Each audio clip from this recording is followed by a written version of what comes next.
Let us continue inside Brunch. It's 10:36 on time, doing this all the way up until the top of 12 o'clock. It is indeed my pleasure to welcome a Bachelor of Science holder, Behavioral Science, Master of Arts in Counseling, experienced clinical therapist. She's also the general manager of the Rape Crisis Society of Trinidad and Tobago and the Trinidad and Tobago Coalition Against Domestic Violence. She has spearheaded this organization, I believe, for 4 years and brought this collaboration together and have them working, from what we understand, quite smoothly. It is clearly a big job. Natalie O'Brady, thank you so much for taking the time to be with us. Good morning to you.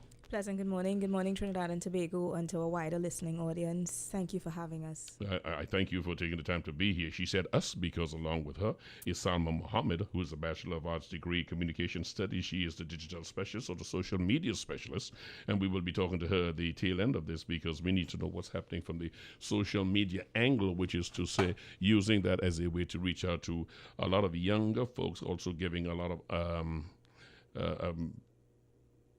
protecting the identities of a lot of people, giving them an avenue to report things anonymously. Couldn't get the word. To get folks to report anonymously and of course, bring these things to our attention. So, Salma, thank you so much for coming in. Good morning. Thank you for having us. Good morning. All right. It is my pleasure. Let us start, first of all, by laying the foundation here. It did not happen overnight. These things don't happen overnight. Many a day was made famous because people were preparing the day before. They were working a lot of things together. When we talk in terms of the Rape Crisis Society and the Coalition Against Domestic Violence, this is an amalgam of a lot of organizations. Tell us about that, please. Okay, so the Rape Crisis Society and the Coalition Against Domestic Violence at this point are two separate organizations that work side by side, sharing what we call overhead costs or common costs in order to reduce, that expense of running a nonprofit organization. And unnecessary duplicity, which you don't need, yes. Correct. So we share our administrative staff. To some extent, we support each other with outreach and public education campaigns and opportunities, as well as a lot of collaboration with projects that Coalition may be invited to do or Rape Crisis may be invited to do. It is so much easier to have a pool of 6 counselors collaboratively than to have a pool of 3 counselors by 2 counselors by a volunteer. It's so much easier to coordinate in terms of the effective delivery of services. You speak of the cost of running such an operation, and that is always a very important part. So before we get into the meat of the organization and the center of our discussion here this morning, just let's talk about the funding to an organization as important as yours. Where does your source of funding come from? So the Rape Crisis Society is grateful to the government of Trinidad and Tobago because we get a subvention which generally accounts for about 40 to 50% of our annual expenditure. And like the coalition, we depend heavily on corporate funding and private citizens. And the fact that we have been around this long, it means that people have been giving. And of course, we are using it as wisely as we can. But there is always room because there's so much more to be done. And oftentimes our hands are tied because we need more funding in order to have more staffing or just to be able to have a greater reach. It sounds like it's Bishop's morning for calling on the corporate citizen, but it's not. I've been doing it every day. And at the end of the day, getting the corporate citizen to be a corporate citizen, many organizations worthy like yourself, like your organization, say that we are reaching out and we have to go to 20 before we can find one. Funding is hard to come by wherever you are in the world, but there is a recognition that quality of life is important for businesses to operate. Quality of life is in fact going to ensure people stay here. They work hard, they go out and shop, and their households to buy things for.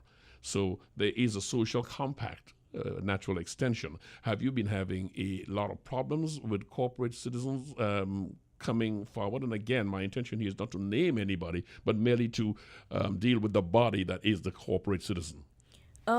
We have had a wide variety of corporate citizens over the years. Some would have given for about a 2-year, 3-year, or sometimes 1 year, and then they would stop for a while, I guess, spreading their resources around, and then they would come back after a period of time. And then we have those who will stick with us every year and give it even small money as a $10,000, but it goes a long way. I always tell my team, I am always looking for money to pay my light bill. Because if there are no lights in the building, then we can't provide a service. That's right.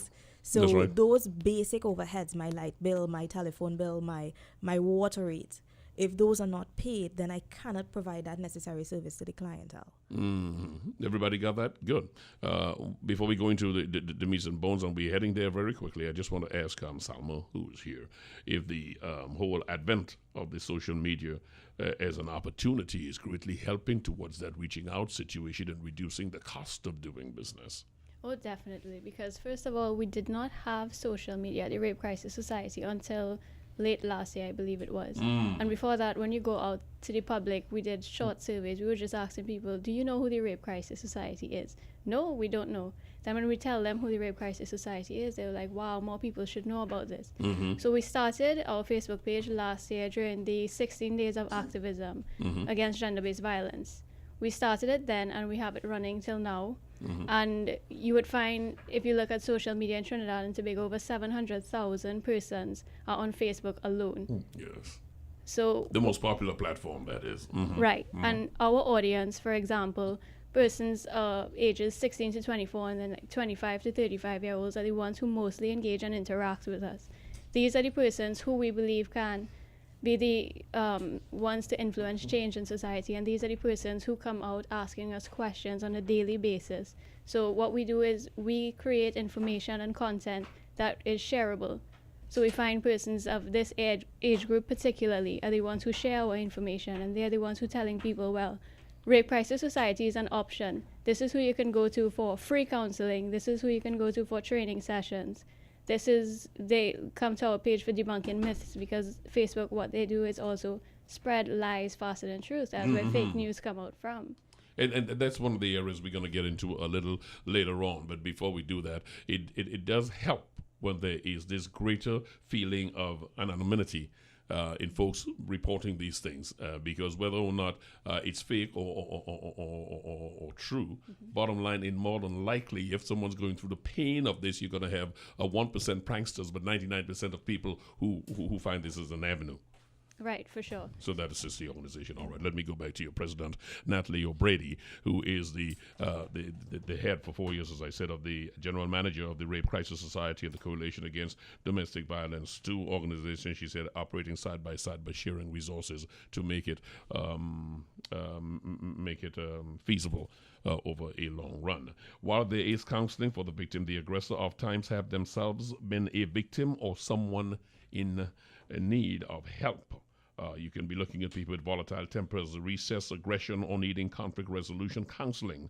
What assistance is available for the victims, one, and the aggressors, which folks don't normally want to talk about, because I don't know, you can, of course, put me to sit down and educate me differently, but I believe that when we look at the cycle of violence, it is something that if we address it, we in fact reduce the problem we have. Educate me, please. Yes, the conversation continues to be around the victim of both sexual and domestic violence, and it is an important discussion to continue with.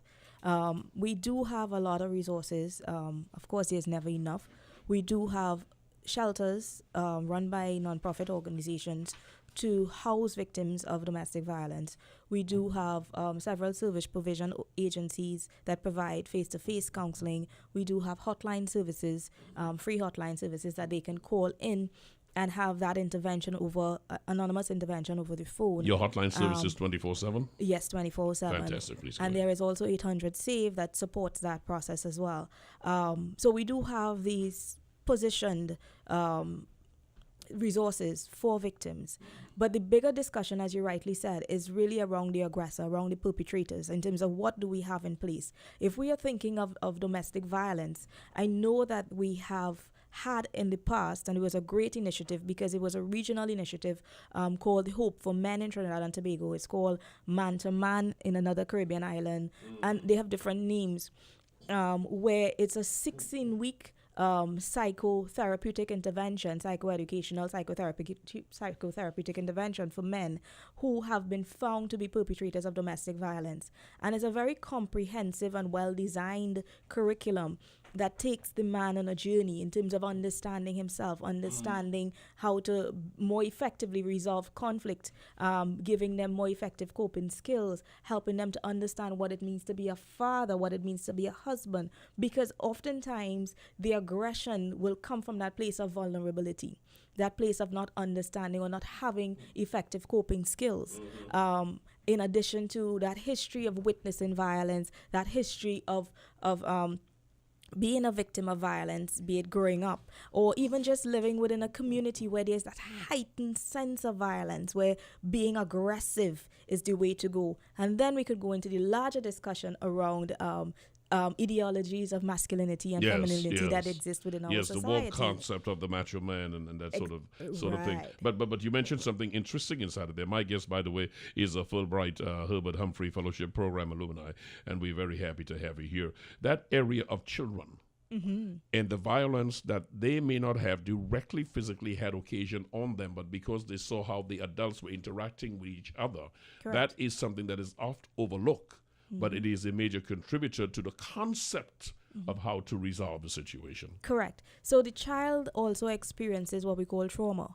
And so therefore, oftentimes when we work with kids, you find that the children themselves have these graphic tapes that they are running in the back of their mind. They don't have the language to express what they are going through. They oftentimes, their mind, in terms of their cognitive development, in terms of neurologically, they're not developed to process. So they have these heightened feelings, heightened emotions that is constantly playing, and sometimes more heightened than others based on triggers in the environment. I know I'm very psychological at this point. I apologize. But this is what's going on with your child on a daily basis while the child is seeming normal.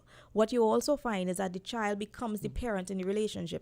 The child steps in to start to take care of mommy or to take daddy's side, or in the middle of the fight to stop the fight from happening. And that has a lasting impact, because then they don't learn effective coping. And then you see when they hit teenage years and we go through that natural crisis, and then they hit adulthood and no intervention occurs, then they have learned that the only way oftentimes to deal with difficult situations or situations that cause you emotional discomfort is with violence. One of the common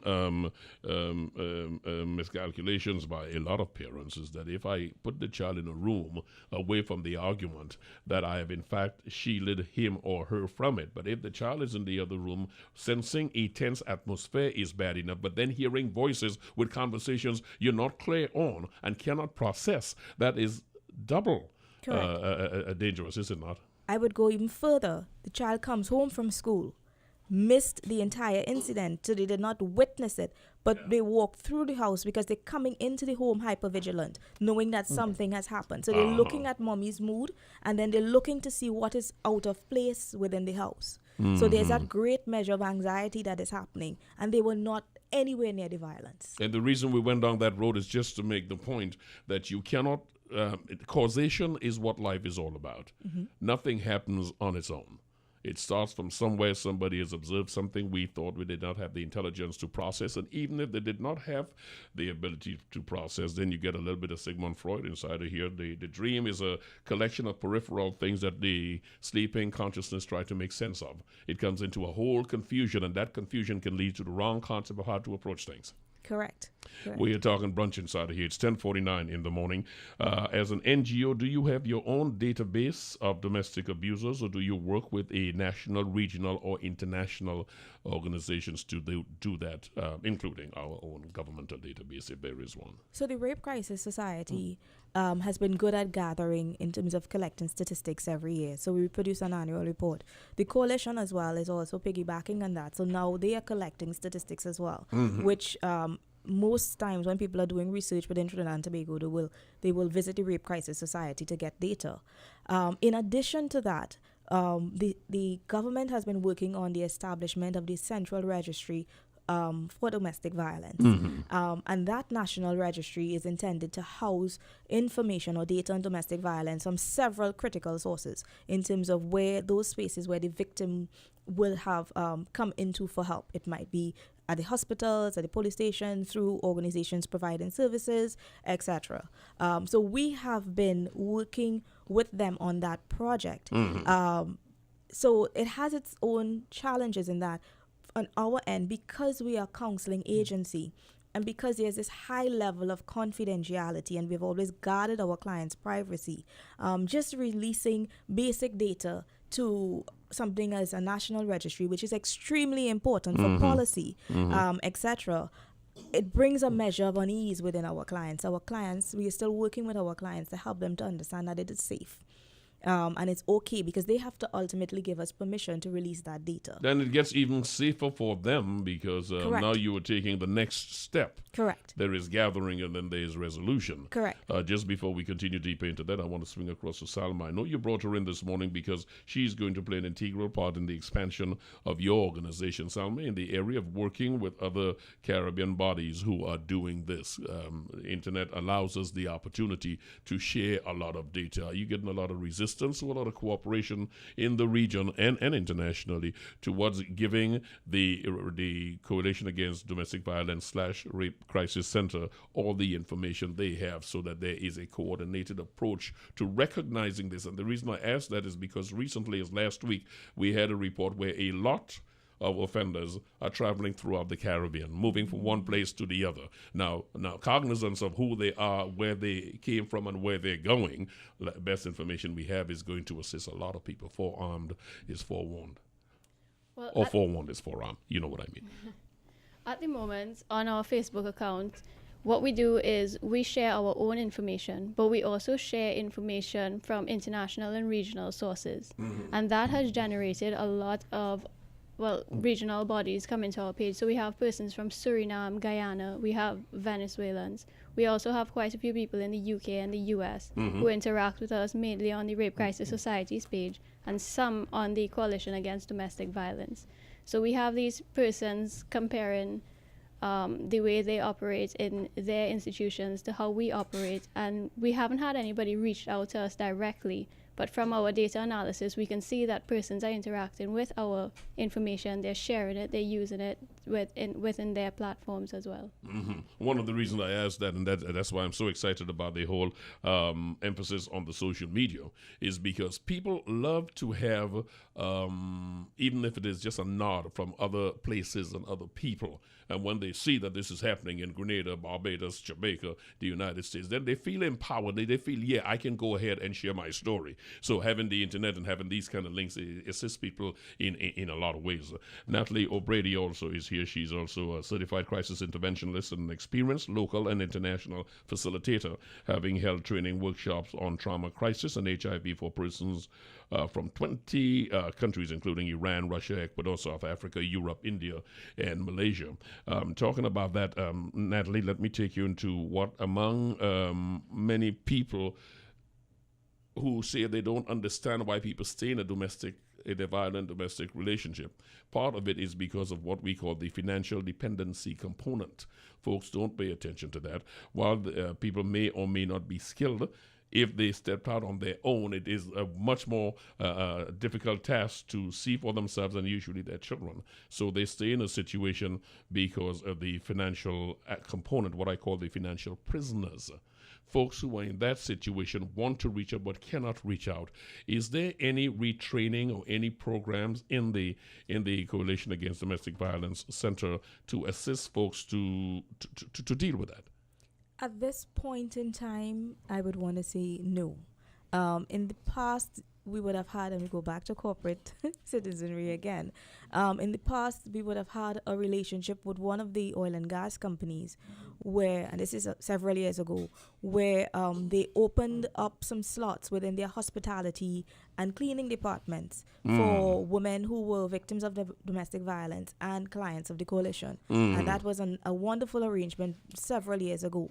So it's about being creative in terms of outside of retraining and outside of empowering, or if we go into microloans. I know that there's a non-profit organization, I can't remember their names right now, who's looking at that microloan or microfinancing approach to helping people start up their own businesses. But beyond that, there's a great need for more to be done to allow for these women to have sustainable incomes and sustainable, sufficient incomes, because we know the cost of living in this country is absolutely high, and especially if you're a vulnerable woman with several children to take For the care same of. reason why I said it's not that they are all unskilled. They may be skilled, but not sufficiently so to Correct. meet the demands of living for themselves and or their children, which is Correct. usually the case. Government subvention to your organization is 40 to 50% is what you're saying to corporate citizenship, and people of goodwill are who you're asking to step up and assist you in making this alternative possible, as well as the service that you provide. Many victims are afraid to reach out for help. Now tell me how you overcome this, because as we see in Trinidad and Tobago, restraining orders are not respected, many times leading to a fearful existence at least, and to the other side of the spectrum, grievous bodily harm.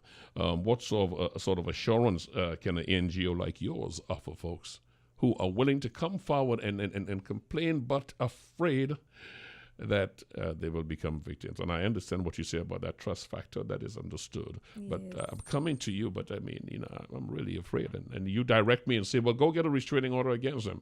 And then they can call about 20 examples where this did not work. Correct, because as we say, a restraining order is just a piece of paper, and nobody's there at home with you. But the support that we provide is helping them to understand that being safe is more than a restraining order.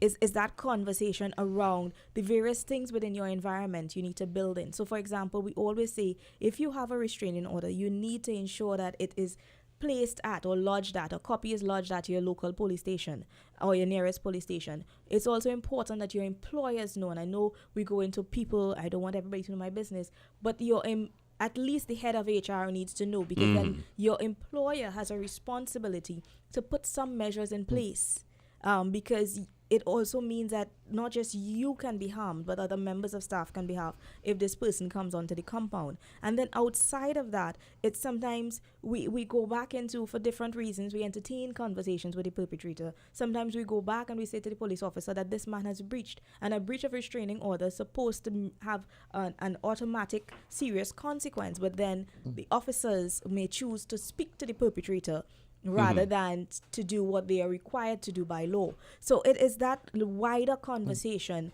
and that process of healing and that journey coming out of domestic violence, of a domestic violence relationship, is a journey, it's a process. It's not that you pack your bag and walk out. And I think John Public needs to understand the amount of support that victims need in order to effectively come out of such a toxic or unhealthy relationship. That's why John Public would tune in this morning and say, well, if you're trying to get women to work with the rape crisis and domestic violence organization, why are you mentioning these possibilities? I'm mentioning them because people come in with an expectation. Yeah. And if you let them understand what is really involved here, then they will understand better the steps that you must take and how further they can assist you in assisting them. Correct. We continue our conversation. It's 1 minute before the top of the hour, which is 11 o'clock. The impact of domestic violence on children. It has been documented but not prioritized in the region. Ending the cycle of violence dictate unearthing fears and behavioral stereotypes embedded in the young minds. How much attention is placed on addressing this by your center? Let's just start by saying that approximately sometime between 40 to 50% of our clientele is under the age of 18. So we provide that opportunity for long-term care and support, because remember we talked about those tapes that are going on in the child in the mind of the child, and it takes time for that child to overcome or to heal, having gone through that repeated traumatic incident. What we do is we work also with and provide support to the Children's Authority, which we know is the primary body for intervention when it comes to protecting children. And when we think about domestic violence, it's not that the child is a witness, but the child is a victim in terms of what we would call child abuse, be it neglect or physical abuse or sexual abuse. And they take the lead, especially because there is an investigative component and oftentimes a need to remove that child to a place of safety. So we work in tandem or collaboration with those other support agencies or stakeholders, and our primary part is that rehabilitation in terms of that psychological care to help that child to express and to overcome what they have seen. You are a primary organization, the Rape Crisis Society and the Coalition Against Domestic Violence, but you're not the only NGO. No. Precisely. And I ask that because if you were the only one, then it would be automatic, the kind of cooperation that you have coming out of the government and the police. But being just one of them, albeit a very important one, what is that relationship like? Working with the police, their sensitivity to the issues you're talking about, their response, and so on. I mean, what is that relationship like? And I'm not asking that to harm any relationship you may have. I am asking it because it is a reality, as we said. At some point, we have to take off the children's hat and say, listen, I can make an observation that something is not happening. It does not mean I'm against everything we have been doing thus far. Here is where it can improve and so on. So what is that relationship like? I would say it has been getting better over the years. We've always been blessed to have strategic officers and even some inspectors in various stations that we can call who made themselves available and say, call us if you have a case that is very difficult and you need immediate intervention. Because sometimes going through the process, it gets stuck. So we knew that we could have called the sergeant in particular stations if we have, and that has been a blessing to us. Our relationship continues to grow where the coalition is responsible or has been asked to provide training, to be part of the team training officers in working with in understanding the issue of domestic violence. And we did quite a few officers, probably about 700 to 800 officers between 2015, 2016. And that project is a bit on hold at this point. Not sure what's going on, but we are available and continue to be available to provide that support. And that in itself has helped a lot because we realize again that the people are the police and the police are the people. Our police officers are human beings with the same challenges that we go through on a daily basis. And not every day that you go to work because of your challenges, you are able to perform at your best. There is also this frightening thing called the power of having power. Yes. Which is to say you have access to a gun, you're also known as the law, and you will come out of a very stressful situation when you get home. Well, show me your friends. So I understand that as well. Natalie O'Brady is my guest. She's the head of the Rape Crisis Society along with the Coalition Against Domestic Violence. If you locked into us this morning, it is Brunch. My name is Rennie Bishop. It's nice to have you with me. Along with Natalie this morning is Salma Mohammed. Salma, I need to throw a question at you here because the age group, the younger age group, I think we can all tell by your voice that you're relatively young. So the younger age group, are they more open in coming forward with being interfered with at home or being victims of domestic violence, which is physical or an environment? Do you find them more disposed to, more open in speaking to this than, let us say, those who are 30, 35 and older? What we find and what we tend to see is that persons of this age group tend to talk to persons along the same age group. So their friends and their cousins or anybody who's along their age, they tend to reach out to those persons for any sort of advice. And also, these are the persons that we see reaching out to us on our Facebook page as well. Anonymously, of course, so we won't ever say what they're reaching out and asking for, but these are the persons who know that this is an easier form of communication. This is their type of communication, Facebook. So we do find them reaching out and asking these questions. I said at the beginning of our discussion that it was most important to have you in here because at the end of the day, and I'm going to bring my little CSI thing inside of here, quite frankly, it is a good thing to do. You have some plans that you put in place. You have some aliases that you go up there as, and you make yourself a sponge for this kind of conversation, and that at least avails you as to what's happening. Is that either what you're doing or what you plan to do with your page? Well, this is what we're doing at the moment. What we're trying to do is create this space, this safe space online, because a lot of people don't believe that Facebook is a safe space. But it all depends on what you post and how you post it. So what we're doing is trying to, we are creating this place where we allow persons to interact with us easily.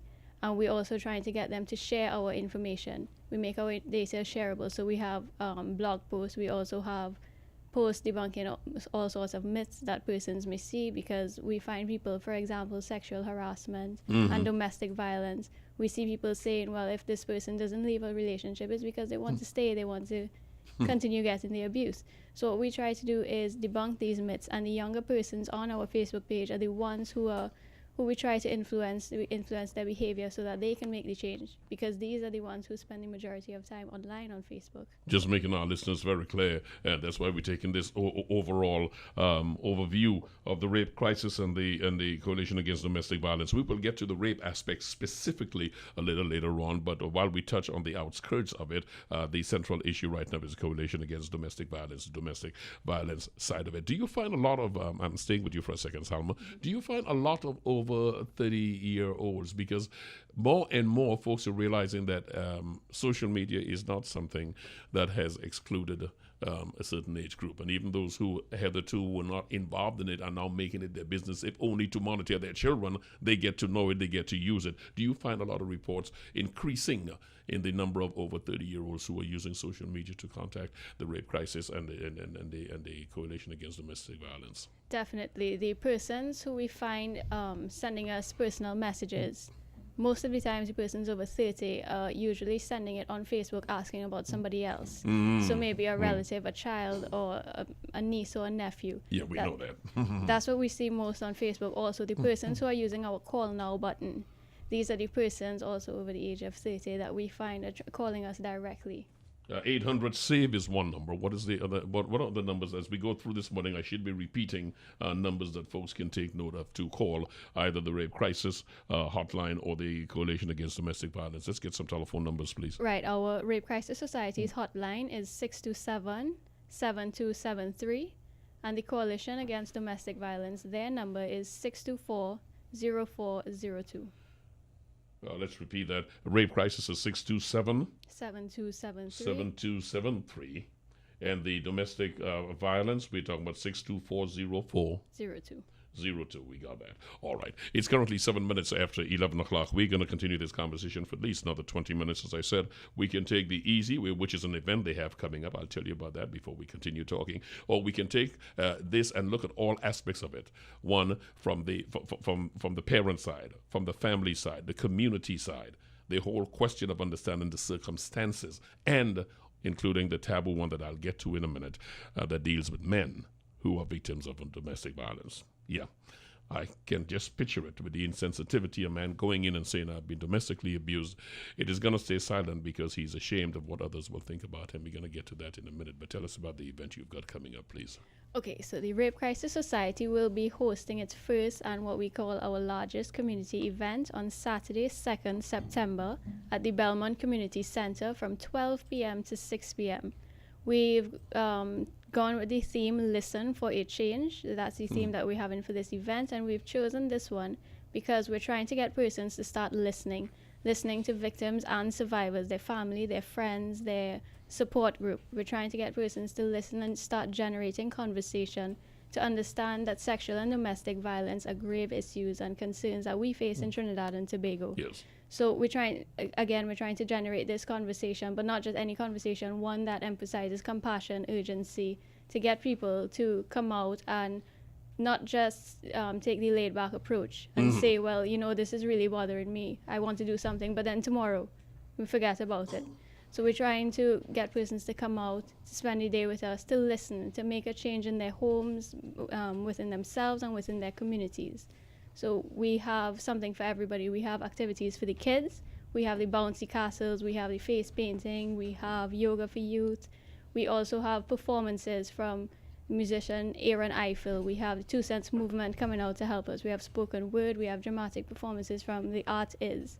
We're going to be doing this from 12 to around 4:45, and then this leads up to our biggest event, our main event for the evening, and this is our Zumba street dance. It's going to be 80s themed because we're emphasizing that the Rape Crisis Society is about 34 years old. We were established in the 80s as well. So this street dance is going to be following the 80s theme. We're asking everybody to come out dressed in their best 80s wear. We have the Zumba instructor who is coming out as well to assist, and that is going to be from 5 to 5:45 p.m. Just don't dress like Russell Simmons, please. Right. And we also wanted to make mention of our sponsors for assisting us so kindly. We have Rena's Rentals, we have our Belmont community supporting us, we have Heroes, Sadie's Seafood, 3M. We also have Gibbs Catering, Bell's Creole Kitchen, and outside of Belmont, we have Hadco, Albrosco, SM Jalil and Company, Blue Waters, Caribbean Bottlers, Angostura. We have Caribou with the Smalter, Kiss Bacon Company, Bermuda's Biscuit Company. We have Prestige and Subway. Okay, you slipped all of those inside of there. I should charge you for that commercial. So you got a number of corporate sponsors who are involved in that. Well, we are happy for that. It's 11 minutes after 11 o'clock. That is the voice of Salma Mohammed. She is the communication specialist at the rape crisis. And we, of course, have the Natalie O'Brady, who is the general manager. Let us continue with the general manager here. And we are going to conclude this area on domestic violence. Cannot do that without talking about the issue of men. Men, while a smaller number, are also victims of domestic violence. Some argue mostly of the verbal abuse variety, like degrading, emasculating, and quarrelsome bombardment that sometimes bring about the said violence that we are talking about. It is felt by many that it is necessary for them to learn how to control their anger, but it is incumbent upon women for them to have a better understanding that you cannot take away the legs from someone and expect them not to react. Sometimes you get things you don't bargain for. How well does the coalition, how well is not the right question. The right question will be, how is that dealt with by your organization when dealing with women who themselves may be victim of that violence? The Coalition Against Domestic Violence also sees, let's say, approximately at this point, 10% of their clientele are males. That means 90% are women. Because again, we know that women tend to speak out more and we tend to be very oral in how we cope with things. Whereas men, there's a lot around that issue of masculinity and you should be able to suck it up and deal with it. So we also provide individual counseling, which goes a long way, that one-to-one intervention with men who have been victims or are in abusive situations, to help them to process and that experience, and also sometimes they need to get themselves out of it. But when we work with men, and I want to just throw this in, Rennie, because we always bash men generally as a society of not being good fathers, etc. A lot of times the males who are victims of domestic violence are males who have strong family values, who say that I don't want my son to grow up without a father the way I did. So that's why I stay. Or I was raised to believe that I should not hit a woman. So therefore they would allow themselves, they would be there. And it's not just the verbal abuse, but there's a lot of physical abuse. I remember one person saying to us once that every time they get because women nowadays, some of our younger women tend to be very violent. So there's a lot of stabbing that happens. So every time he got a stab, be it in his back or wherever, he would take a tattoo. And he was a very tattooed person. So that's the reality, that our men are suffering silently. And what we do is create that space where they can come in and just talk and just be real. And we help you to process it in an environment where you don't need to be ashamed. And that's why we get involved with the training of police officers as well, to help them to understand, you know what? Men are victims too. Let us be more sensitive around that. And then we have a lot of community-based intervention. So collaborating with the Rape Crisis Society, thanks to the National Family Services Division, we run these community-based training programs for lay responders. And we train them and help them to understand that domestic violence is a very complex issue. It's not just leave him or leave her.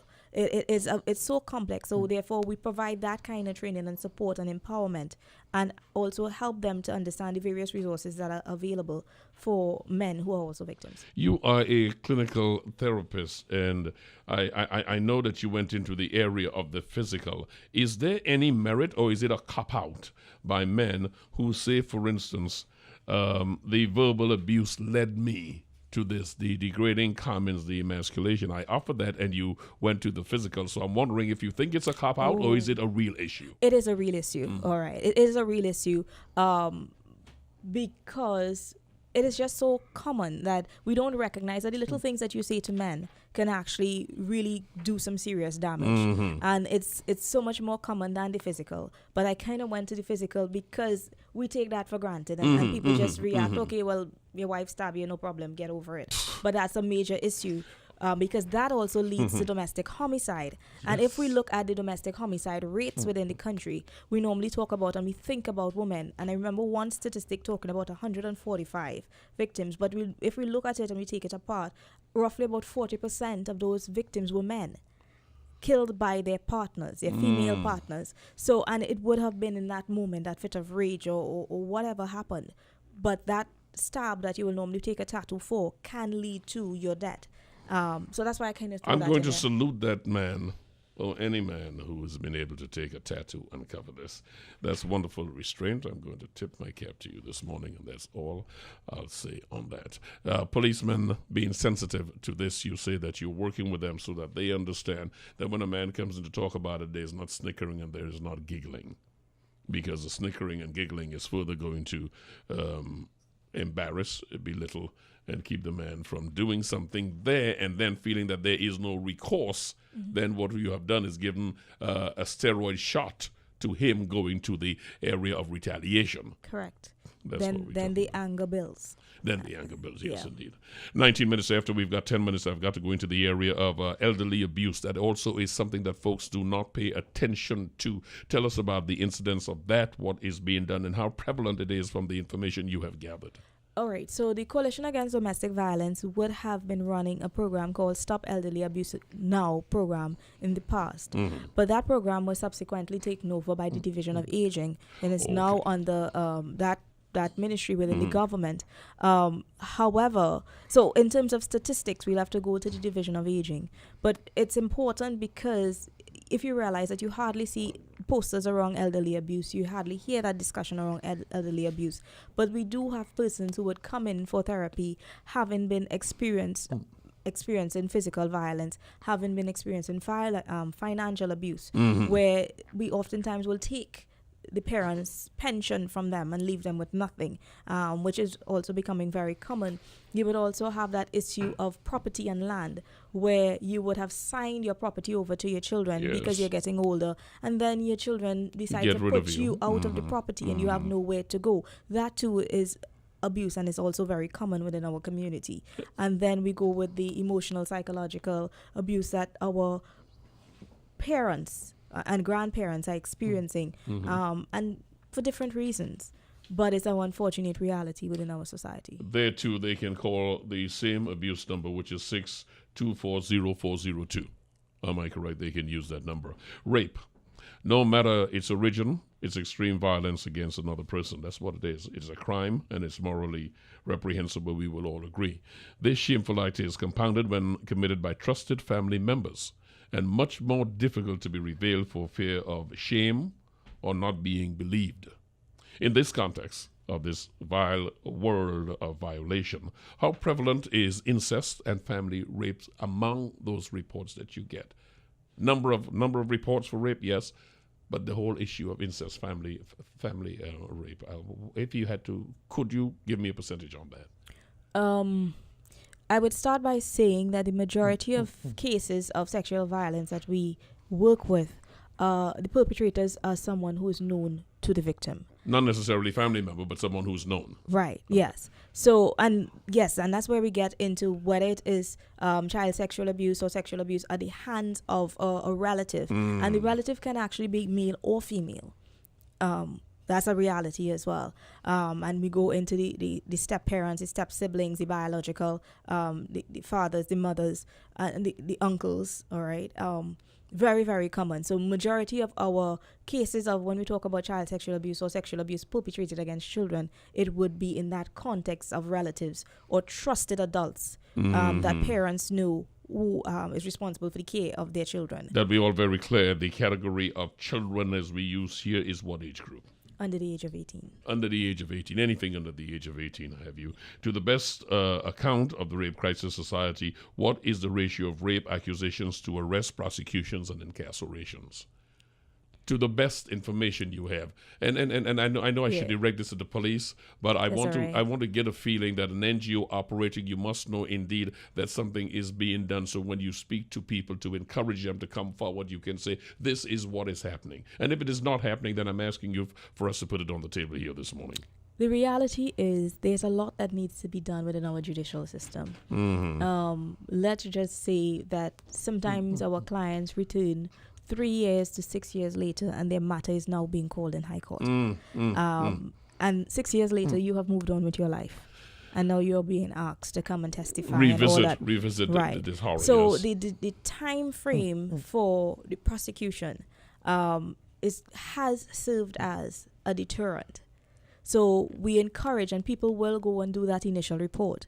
But then that process sometimes causes people to become discouraged. Yes. And therefore they will recant, especially the younger ones, the children will oftentimes recant. Or the older ones will say, I no longer want to press charges. One of the tenets is justice delayed is justice denied.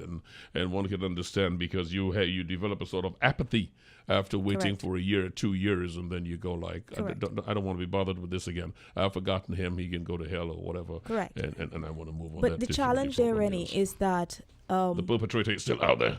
that is quite true. And sometimes you see him or her. And that, of course, triggers a whole lot of flashbacks, memories, etc. But the challenge is, and that's why we continue to encourage people to report, because at this point in time or a year later, you're thinking, I don't want to deal with this. But 6 years later, sometimes 7 or 10 years later, justice is a critical component of your healing journey. Yes, indeed. So at this point, it might just be the emotional, psychological, and just being able to move on, just being able to live today. But 10 years from today, you go into that space where you felt like you haven't really gotten over this because there was no justice. Enter what you have heard many times called closure. Closure Exactly. is what justice will bring to you. 627-7273. 627-7273 is the rape crisis hotline. Folks can get in touch. They're 5 minutes counting down on me. We're going to look into the situation of our kids trying to go to school and the maxi taxis that carry them saying $12 million is owed to us. We have not seen that money. And when they were calling for the money, the drivers claim they only received the last week of that money. The Minister of Education had a different take on it. We'll talk about that as we continue. Let me complete my journey with my guests this morning, and I want to go into the kind of protection is there where a family member or any rape victim reports to you they've been raped, but for one reason or the other they don't want to press charges. They confide in you, they tell you what it is, but I don't want to report it. In the case of minors, we are obligated to report. So that puts us in a difficult position, but we talk the parents through it and we encourage them to lodge their report while we lodge ours as well, because that's law, all right? And we uphold regardless of what the family members do, exactly. You are going to report it. We have to, all right? We uphold the laws of the land because we don't have any money to pay the courts for not reporting. In the case of adults, where it's adult and adult, sometimes that's a natural response to what has happened to them, where they just want to move on. And that's where the counseling and therapy comes in, where we help that person to work through the fears around reporting. And once that is addressed, oftentimes they get to the place where they decide, you know what, I think I want to report, and because I understand the process and I'm willing to wait for my justice. So it's usually being able to provide that space, that safe space for that individual to confront whatever fears they may be experiencing. I think that helps. Let me take my 1, 2, 3 checklist as to what your association would like to see happen. What are your priorities? Top 3. I'm going to start with the person in charge of your digital outreach. Tell me, say, top 3 things that you're working on that you think folks can look forward to that will assist them in understanding better that they are not alone, one, and feeling secure in calling you, in getting in touch with you, and using social media to do it.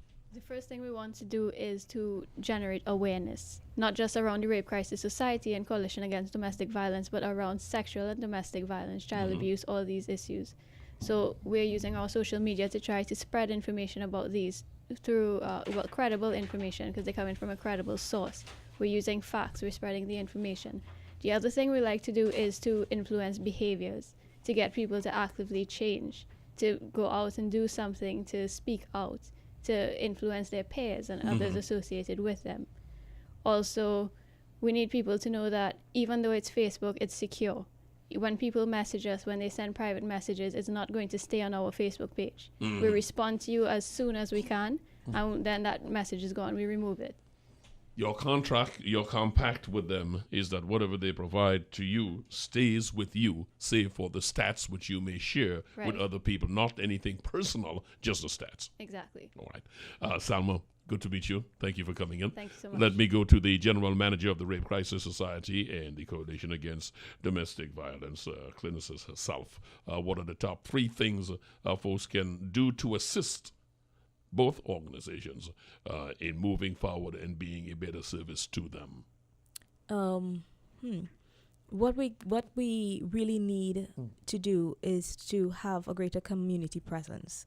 And Salma mentioned it, to deal with this concept of bystander apathy in terms of people need to educate themselves, avail themselves, even coming to our training programs or aligning with us, where we can help you to better understand these issues so that you can listen more effectively to provide the necessary support. Because sometimes that intervention on site, on the spot, goes a longer way than you're waiting how many weeks or months or a couple hours for the bodies to respond. And that's a bigger discussion. But yes, definitely educate yourself, educate the persons in your immediate environment. Have these real conversations with your siblings, with your children, with your spouse, with your relatives, with your friends about healthy and unhealthy relationships. It doesn't have to be domestic violence, but a domestic violence relationship doesn't just happen overnight. It starts off with some unhealthy elements within your relationship. The other thing that we say that we can do, because some people say, I don't have time, we say that a simple contribution, maybe $100 a month, can actually go a long way in helping me to pay my light bill. And that is the light bill of the Coalition Against Domestic Violence and the Rape Crisis Society. Because once we have lights, then we are able to, it gives us a foot in terms of providing the services that are required. Indeed. And then outside of that, if you have some special talents or skills, for example, you're a human resource expert, we need to understand that nonprofit organizations are businesses. And therefore, especially with some of these legislations that are coming out with this procurement act, that is coming through, it's going to hold us accountable in some greater ways. So we'll need some expertise in terms of helping us to craft procurement policies, etc. So we would, if you have business expertise or outreach expertise and you're willing to just come and give us 2 months of that to help to strengthen the business element of the organization, that will definitely go a long way. We've got 2 numbers that we can put for the Rape Crisis Center and one for the Coalition. I'll repeat those in just a moment. But those who would like to volunteer of their time, is there a number they can call, or they use the same numbers? They can use the same numbers. The same numbers. So, Salma, let's go back to that. I think I misplaced my information. But let's go back to just those 2. Firstly, the Coalition Against Domestic Violence. What is the telephone number folks can reach? Coalition Against Domestic Violence, 624-0402. And the Rape Crisis Society, 627-7273. You can also call the Rape Crisis Society in South at 657-5355. Then I thank you so much. Natalie O'Brady, Bachelor of Science holder, Behavioral Science, Master of Arts in Counseling, experienced clinical therapist, Managing Director, General Manager of the Rape Crisis Center. Thank you both so much. By the way, you mentioned that as we were talking all morning, we kept saying there's a lot more to go into. Treat this as really brunch. There is a major lunch I will invite you back to, and we will have more conversation on this as we go on. Conversation we must talk about, because in the area of domestic violence, with the difficult financial times the country finds itself, you're going to find people acting out in a lot of ways, and some increases we're going to see happen with that. Thank you both so much for coming in this morning. You have yourself a wonderful day, and until we speak again. You're welcome. Thank you so very much.